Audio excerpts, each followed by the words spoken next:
Magandang gabi po mga kaahuhu. Magluluto po tayo ng ulam.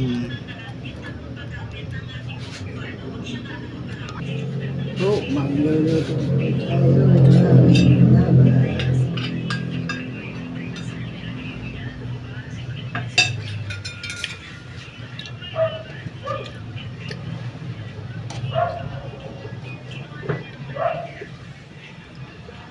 Nagyelo na.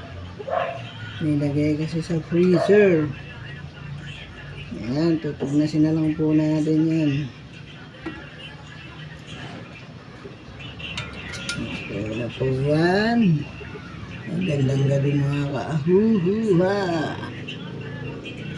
Ayan, salamat po sa ating mga viewers, followers, non-followers, sa ating mga friends dyan. Thank you very much.